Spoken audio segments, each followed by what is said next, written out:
Bon les amis, journée marathon, beaucoup d'arrivées, parmi lesquelles je vous les montre. BMW X4 40i, donc phase 2, enfin phase LCI, avec les nouveaux compteurs digitaux. Et on appréciera particulièrement la couleur intérieure, elle est incroyable.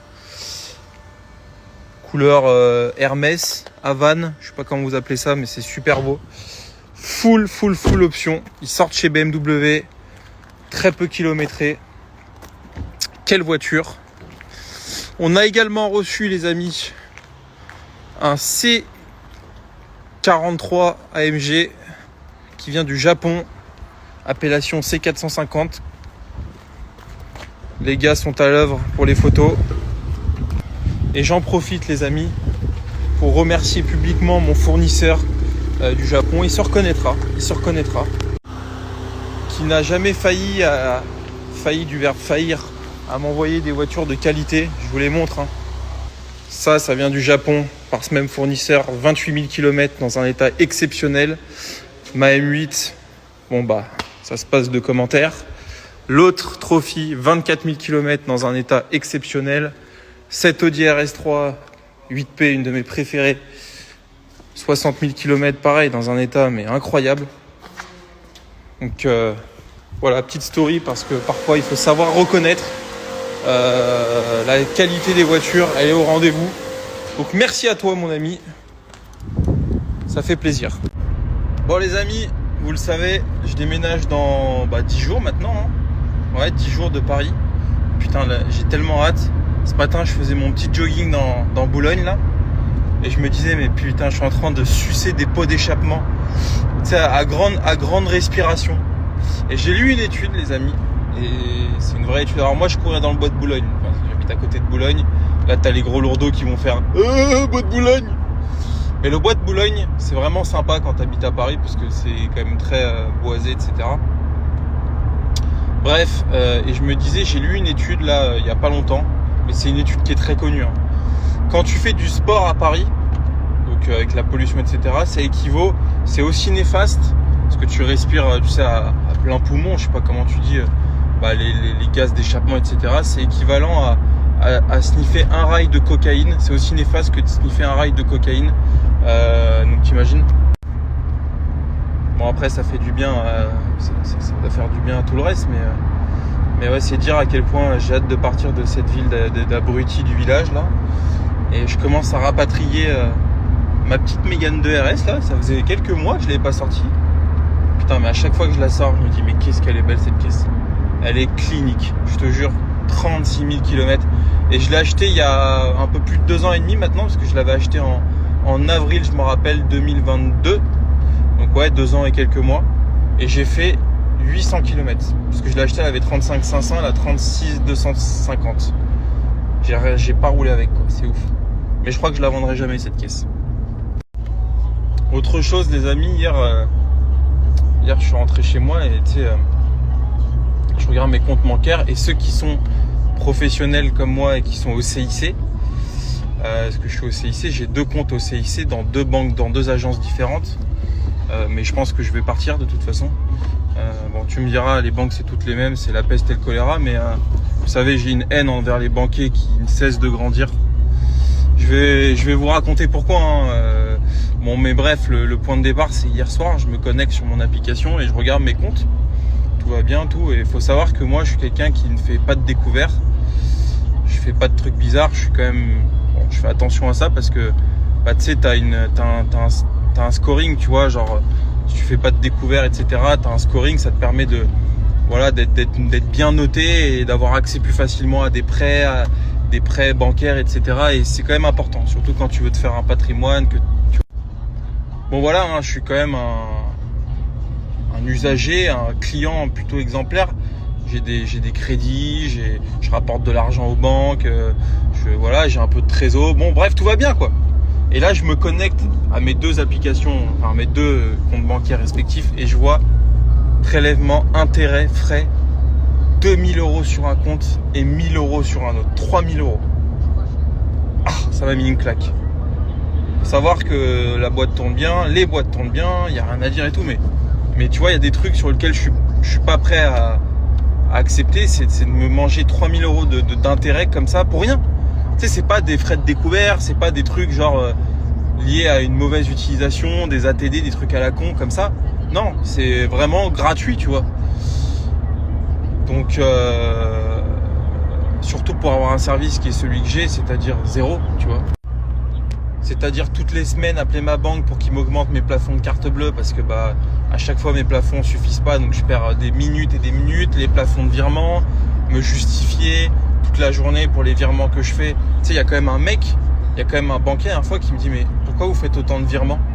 Et là je dis allô, mon métier c'est d'acheter des voitures, espèce d'abruti. Est-ce que je dois vraiment me justifier sur le fait de faire autant de virements? C'est tant mieux, tu vois. Mais des trucs de fou, tu vois. Donc là, ce matin, je vais appeler mes banques. Et puis ça va mal se passer parce que je déteste me faire voler comme ça. Alors je sais ce que vous allez me dire. Oui, mais c'est dans les contrats que tu as signés, trucs. Ça doit être lié, à mon avis, au virement, au plein de trucs, au machin, au flux bancaire. Mais c'est impossible. Je peux pas me faire prendre 3000 euros volés comme ça pour un service de cette qualité-là. Les banquiers, je les déteste, mais d'une force. Je les déteste. Là, j'ai un ami à moi qui a une galère en ce moment avec une de ses banques professionnelles. Et tu sais, moi, je suis un mec qui aide les autres. J'ai mes amis, tu vois, donc j'appelle tout de suite mon banquier. Je dis, écoutez, là, j'ai un de mes potes qui est chef d'entreprise. Il a un peu de patrimoine, tout. Il a une boîte qui tourne, etc. Il aurait besoin de vous. Est-ce que vous pouvez l'appeler et voilà, assez rapidement parce que sa société, elle attend pas que les banquiers partent en vacances, qu'ils reviennent, etc. Tu vois. Oui, vous inquiétez pas, on va faire le nécessaire. Ça fait 10 jours. Alors que le banquier, il a juste à l'appeler, à l'écouter 10 minutes. Et en plus, il peut récupérer un client qui a des encours, qui a du patrimoine, qui est amené, il a 40 ans, il est amené à refaire des crédits, à réinvestir, ça, à lui faire gagner de l'argent, tu vois. Et ce bon à rien, il l'a même pas appelé. Et putain, mais je te jure, mais ça me rend fou les banquiers, je les déteste. Mais d'une force. Et là, pour l'achat du local de Chartres, là, je passais par un courtier qui m'a fait rentrer en banque d'affaires. Bon, il paraît que c'est un peu plus simple maintenant pour, entre guillemets, obtenir des lignes de crédit assez vite, etc. Parce que ce qui me tue, c'est que les banquiers, en fait, c'est des pantins. C'est, tu sais, quand tu leur demandes un truc, c'est faut que je fasse la demande à ma délégation. En fait, c'est quoi leur pouvoir à ces gens-là? Je sais pas, en plus, tu sais, quand t'achètes un local à 500 000 balles, c'est rien. Excusez-moi, hein, mais c'est rien, c'est un ticket d'entrée. Il y a rien en dessous de 500 000 balles, tu vois. C'est pas comme si, tu sais, j'achetais un truc à 8 millions d'euros. Là, ok, je peux comprendre, t'as un client et encore 8 millions, je pense que t'es peut-être le plus pauvre des clients riches, tu vois. Mais 500 000 euros aujourd'hui, c'est rien, en fait, tu vois. Délégation, frérot. La délégation. 3 semaines de traitement de dossier. Non, mais c'est un truc de fou. Un truc de malade. Tout ce service, toutes ces compétences ou ces incompétences pour te prendre 3000 euros de frais comme ça, gratuitement, à un mec en plus, qui est amené à... J'ai 30 ans, tu vois. J'ai 30 ans, donc la logique des choses, je suis qu'au début de ma vie professionnelle, par définition, tu vois. Donc, je vais être amené à avoir besoin des banques. Il faut faire un pari sur l'avenir avec moi, tu vois. Et ça, il y en a qui l'ont compris, d'autres non. 3000 euros de frais. On lui suce 3000 euros de frais, c'est la marge d'une voiture que j'ai vendue hier. Ça me va pas, en fait. Tu vois, pour rien, en plus. Encore si tu as un service de fou, tu sais, au bout d'un moment, tu sais, quand tu appelles ta banque toutes les semaines, que tu leur dis j'ai des problèmes de plafond, peut-être que le banquier, il va se dire faut peut-être lui envoyer des cartes avec des plafonds plus élevés, tu vois. Ou, tu sais, à force de lui demander d'augmenter mes plafonds de virement toutes les semaines, faut peut-être se dire, faut peut-être lui mettre ses plafonds de manière permanente, tu vois. Il n'y a pas un banquier là qui réfléchit dans sa putain de cervelle. Tu sais, les banquiers, je les vois tous pareils, tu sais.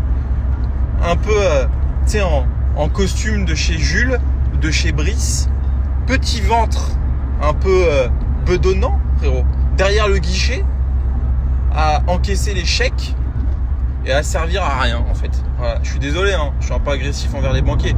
Je sais qu'il y en a qui font bien leur métier, bien évidemment. C'est comme dans toutes les professions.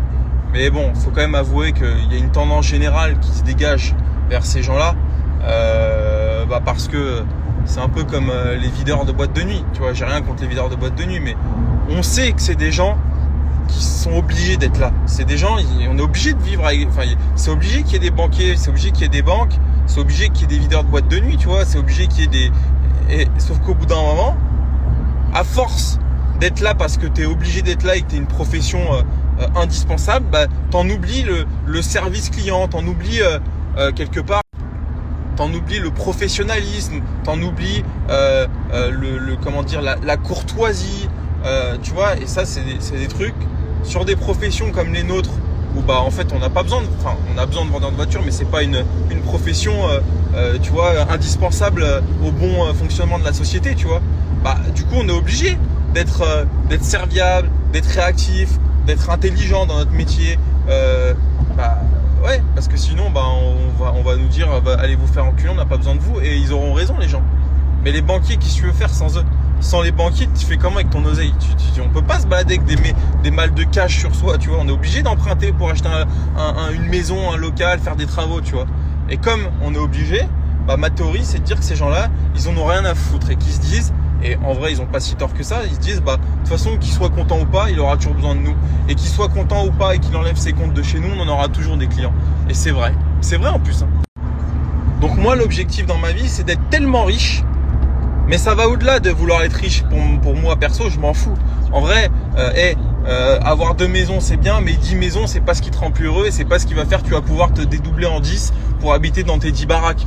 Mais s'il y a bien une bonne raison pour laquelle je vais être riche, c'est pour mon ego déjà, pour me dire que j'ai bien réussi et être fier de moi et mettre bien ma famille, bien évidemment, mais aussi pour me dire que je suis tellement riche que je veux que le banquier se mette à genoux devant moi, qui me lèche les pompes et qui me dise non monsieur Royer, on veut vous garder chez nous, on va tout faire pour vous garder chez vous, on va vous enlever les agios, on va vous enlever les frais d'intérêt, on va vous augmenter vos plafonds, on va vous répondre quand vous appelez au téléphone, rien que pour ça, tu vois. Et que moi je regarde le banquier de haut comme ça avec mon air dédaigneux, tu vois, et me dire que pendant mes putains de 20 premières années, ils m'ont fait la vie dure, tu vois, ils m'ont fait la vie dure alors que moi j'ai juste voulu, bah, tu vois, faire des choses de ma vie, tu vois. Et là, vous allez vous dire, mais Benjamin, il est fou, il est prétentieux, il est arrogant. Bah, non, c'est même pas ça. C'est juste un mec qui en a marre, en fait, de se faire violer. C'est un peu comme l'État, en fait. C'est exactement ça, sauf que, bah, pareil, l'État, qu'est-ce qu'ils en ont à foutre que tu sois pas content de payer trop d'impôts? Mais franchement, au pire, comme tout le monde, tu vas dire, je vais me barrer de la France. Tu vas jamais te barrer de la France parce que bah tu sais pas où aller ailleurs, ou alors tu vas te barrer un an et tu vas te dire que bah c'était peut-être mieux avant, tu vois. Et puis voilà, c'est exactement pareil. Bah le banquier c'est pareil, sauf que le banquier, tu peux avoir un levier. Le levier c'est la richesse. Alors que l'État, que tu sois riche ou pas, ils en ont un peu rien à foutre. Hein. Ils vont pas, tu vois, Bernard Arnault demain il dit bah je me casse de la France, je paye plus mes impôts en France. Bon ok, l'État ça va leur faire chier. Mais au pire, je pense pas que ça changera la face du monde. Pourtant, on parle de Bernard Arnault. Bon, enfin bref, les amis, passez une bonne journée. Je vais tenter de me canaliser. Je vais appeler ma banque à 9h. Il est 9h. Et je vais voilà, essayer d'argumenter ça. Ça va être